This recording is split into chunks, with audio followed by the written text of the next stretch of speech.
Sapa ta, Gem? Kae bapak rene kae deleke bapak teko.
Tunda gagate ngarang senengane komandane Trisunti winayang jati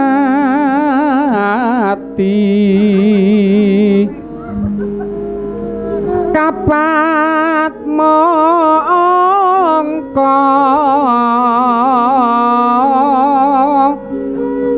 kalima candala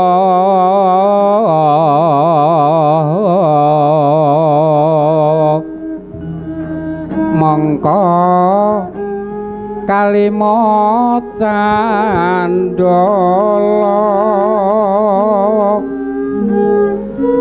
hae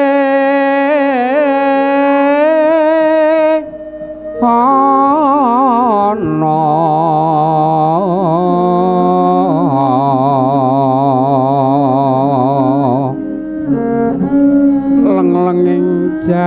jagat sanyata pat opate ula lanang hae ana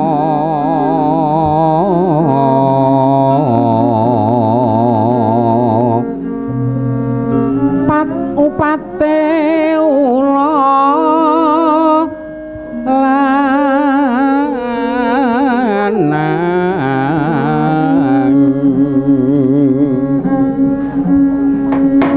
pangiriting kaabodhungkul sesisa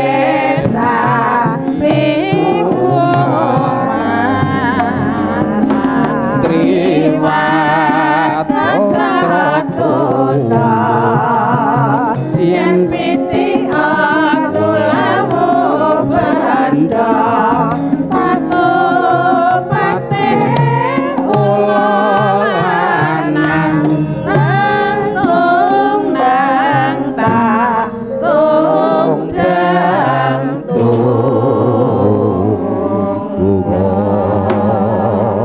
sakilanging goro-goro katon sidem permanem tan ana sabawani walang ing alisik katon padang trawangan jinglang-jinglang rerbenda jagat binabar jumegur apa kang tiba ana mas tanpa unga yen emas dipendemo sak detik sak pengawe makhe manter tejane sak sodolanang nang ing kono klentu gedibal kono keplaen nenggih Kyai Semar Mertigati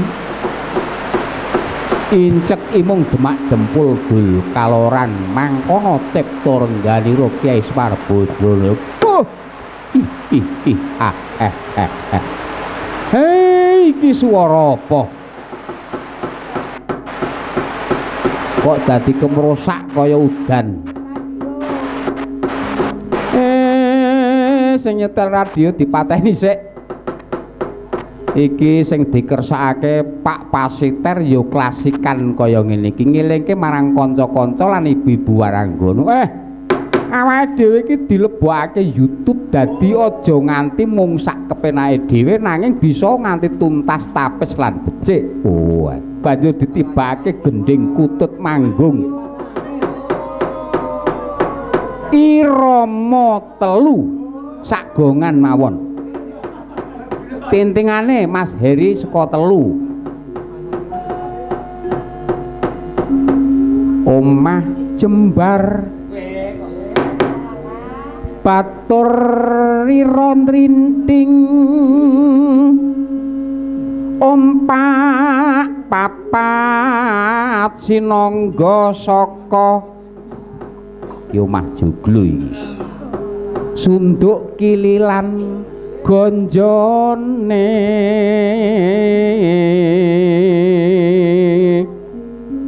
pangret widangan purus serang erang ingkang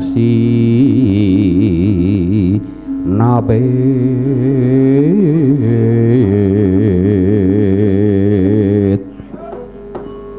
arenenggo igo-igo iki lho sing mubeng iki wong tutupipun ditutupi wong pinasangan dudur papat dudure wis cetha ana papat bajing korok sekawan ingkang jangkepi bajing korok kuwi nek jaman biyen ki pring lonjoran yo dubet-dubeti damen nggo nutupi pojok-pojokane wong kuwi jenenge bajing korok ana sing jengit nyantir kuwi sing nggo ngancing kuwi jenenge pet gantil omahe joglo kuwi ngelmu mah iya satunggal nama kriya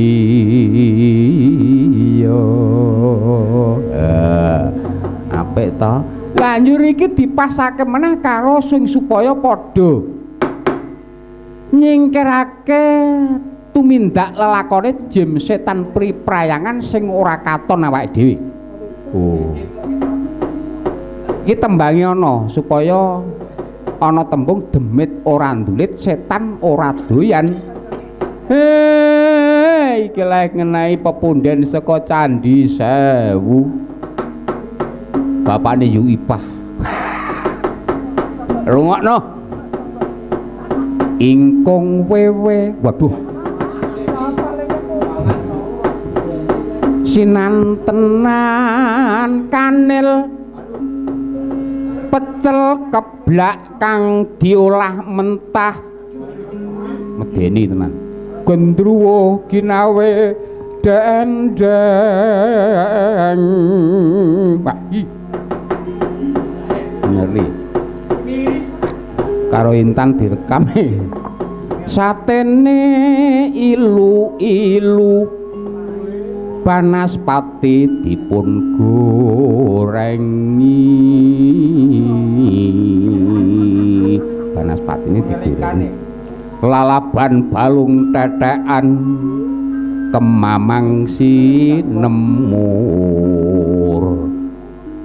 kemamang sinemur rujaan balung janggitan sambel sundel bolong dibergeder karo peli-peri karang lambe tuwa ki cok klera-kleru nek nembang muniri ya kleru li kletikan balung setan muga-muga demit ora ndulit setan ora doyan aja ngiri gudha jernang kene meng kabeh padha nguri-uri kabudayan ingkang luhur muga tansah pinayungan dening para leluhur pinayungan dening Gusti ingkang Maha Suci Gusti ingkang gawe urip telune Mas Heri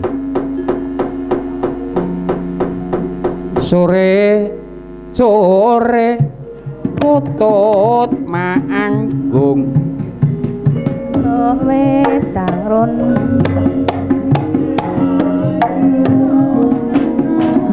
wah kurang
kena saru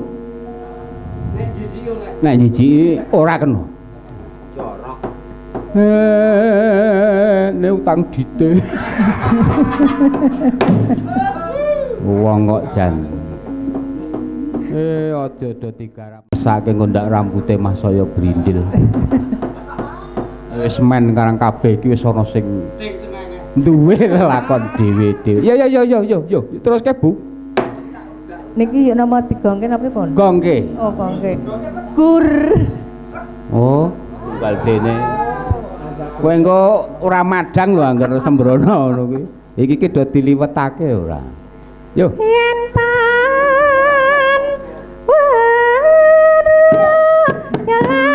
ya sedina. Up. Ya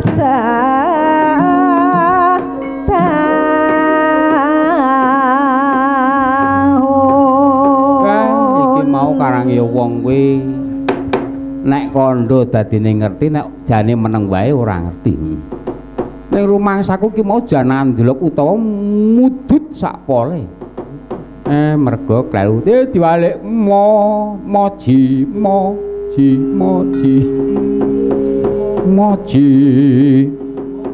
ya sora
mambang kepaslan pamaniku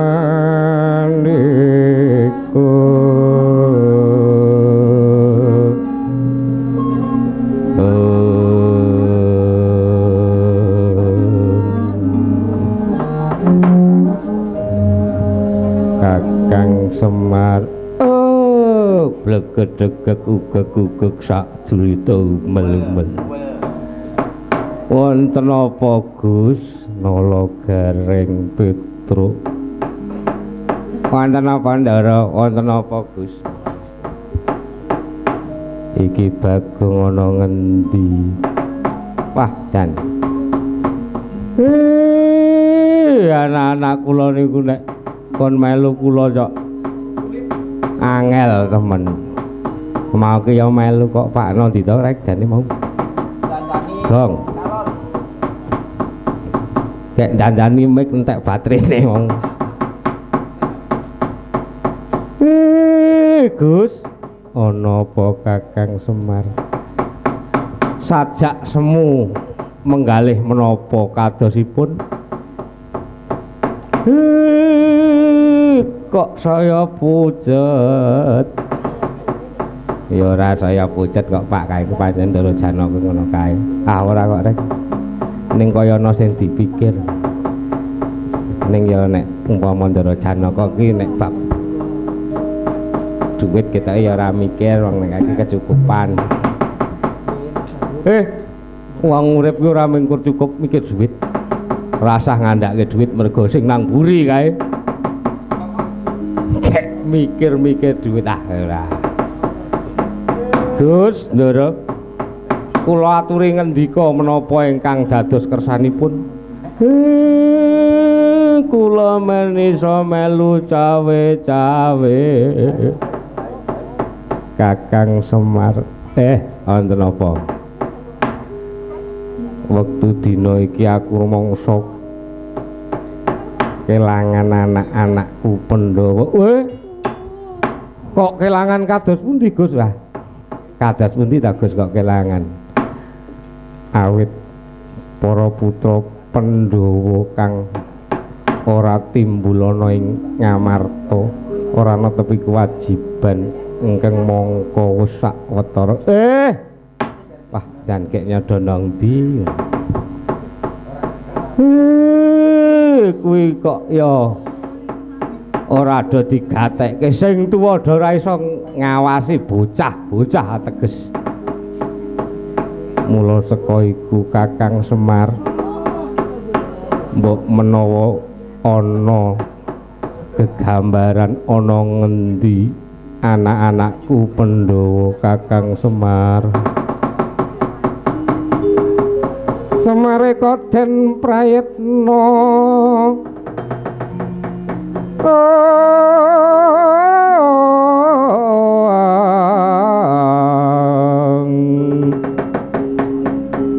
Semure reseka balik Semure reseka balik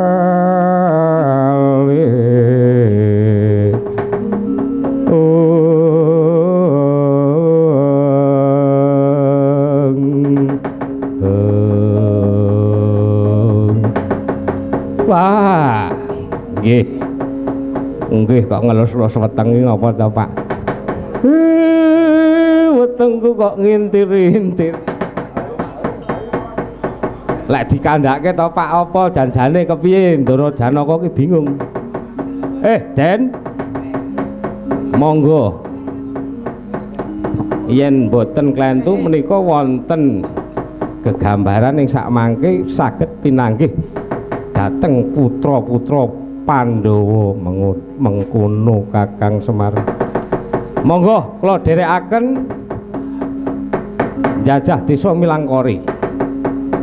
Bebasan tapa ngrame wah tapa meneh iki. Ayo Gong melu tata Gong. Kok sik kok. Kok sik tata. Aku urung rampung aku. Yen pancen kaya mengkono Kakang Semar. Tut uri laku. Monggo Gus kula dherekaken.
Tata kalono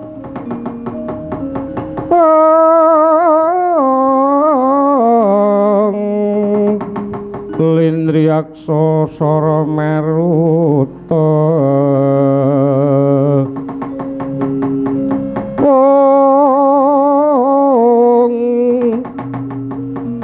wisikan magulingan limo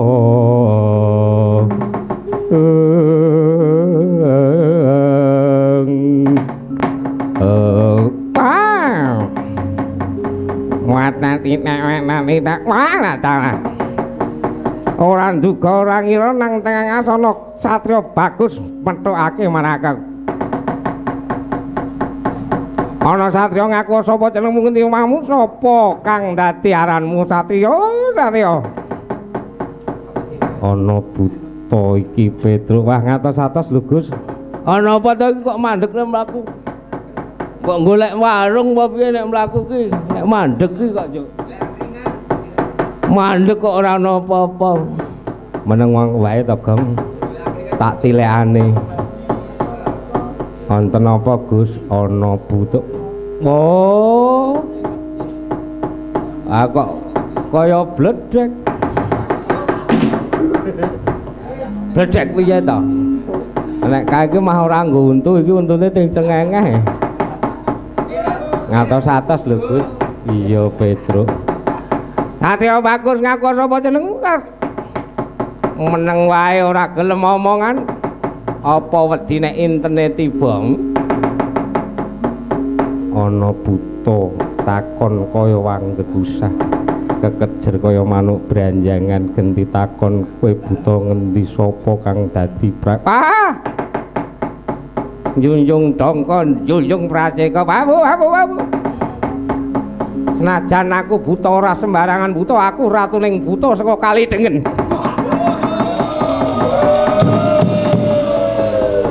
ana buta saka kali dengen barang yen takon karo aku Tityakala Branjang Sumardi ana buta kok Branjang Sumardi ngaku Satya bagus apa jenengmu aja ngasih mati tanpa aran takon karo aku Janaka ya Arjuna kumbang ali-ali wah wis wong apik jenenge apik-apik ora beda karo nek kanca-kancaku kae wong elik jenenge ya elik-elik ana bledek samber nyawa Widyanto ngragas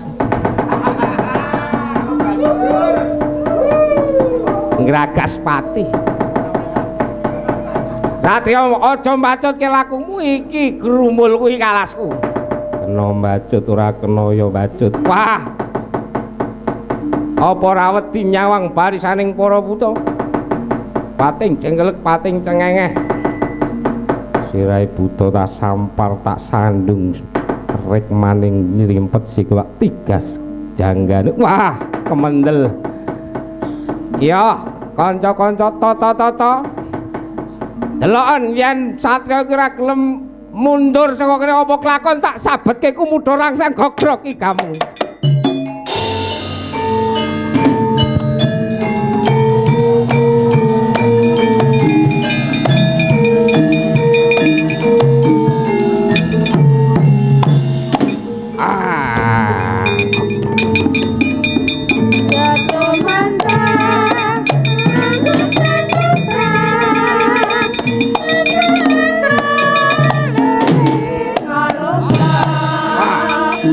Dale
Kakang Semar. Gus. Sujumono Gustiku kok njo cekat-ceket. Kemau kepiye urung sida kok. Butane wis mati Kakang Semar. Pun mati. Badange nang ngendi ku gek nang ngembon-boni.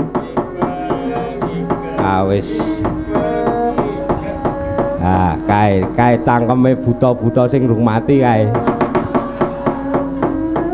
Terus iki kepiye Kakang Semar apa aku nandang kelebutan aku mateni buta mboten menika salah setunggalipun panggiri gudo sampeyan Gus malah monggo nindakaken tapa sinambi ing sakmangke wonten pundi dumuningipun para putra-putra Pandhawa ampun ngantos kadaluwarsa Gus ayo Kakang Semar uri lakuku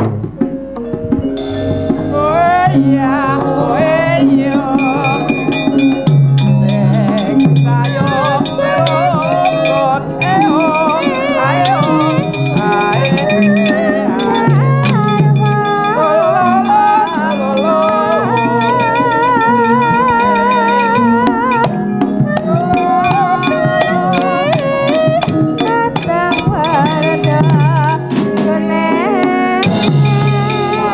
motor cilik sing munggah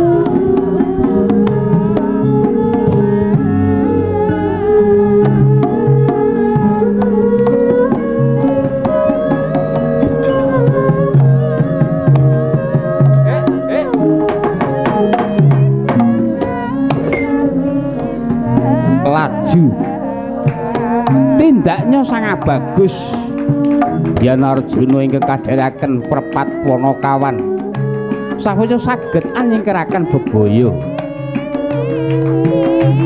sinigeg ingkang katemben saksana nenggih kang pinuju lenggah wonten ing negari Ngamarta rikala semana Prabu Puntadewa nampi rawuhipun Kang Nata Kang Rakanata Ndrawati lenggah pepak para kadang Pandhawa sigra ing samangke tumuli kawijil ing pangandikanira Nalendra ing Ngamarta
mubang jiwangaruna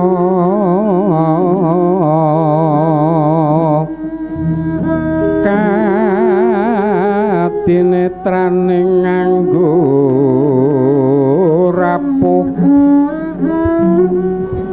sabdaning kukila wong ana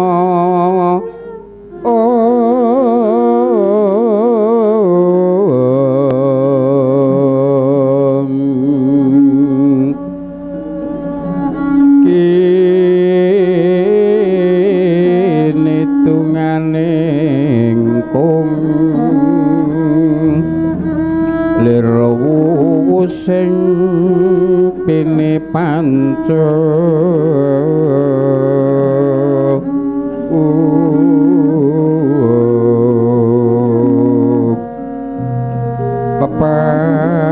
pepetoke ayam wana